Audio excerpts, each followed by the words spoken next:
Alo, we mbese se umushu ni byiza amashu kiri fureshi se ko uyu munsi numva mfite taki. yego kiri fureshi.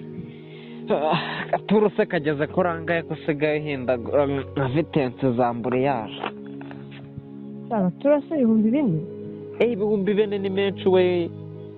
Uyu ubu cyarahananutse no hasi ngo pi. Ubu ngubu ni ku note y'igihumbi nkaza rwose ukakinkaraga. Inote y'igihumbi n'ukuntu urongora wowe. Oya rwose utunota 30 nk'inkoko koko. Ubwo urumva wowe ibyo bintu birambiranye. Cyane byakunda rwose.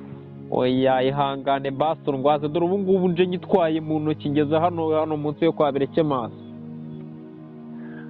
Samani n'ukuntu uzi ukuntu urongora buri munsi uko uza unkatuza kandi uzi neza ukuntu urongora rwose. Ihangane. Oya muri iyi uyihangane nifitiye puridanse.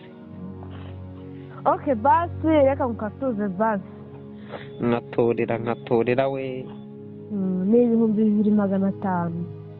Oya haracyari menshi uyu munsi rwose nawe dore wakimpfunganye. Wapite yewe we shaka ntacyo kandebe kuntu rwose nakozuza nanjye nk'icyarindwi wumve ko nikokoye. nyine yashakisha uyuzuza 2,500 nyine. ubwo nyine nakundi ndumva ukingigiranye kanyisubizeyo yaba waroze ukuntu yabaye nka shamburayeri.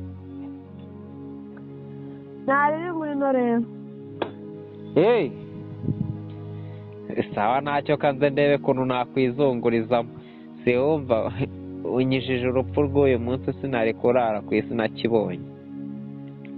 Umva se iyo ugeze harya mu Busanza hahandi Bingaro umanukira magana hehe? Ugeze Bingaro? Iyo ugeze ahandi Bingaro ku gahanda ko munsi nyine hahandi twaciye hari ibiti by'amapera. Ahandi naguswereye ak'inyuma cyagiye nijoro wica hehe? Nyine wowe nuhagera aho Bingaro nuhagera umumagara. Aba ntacyo.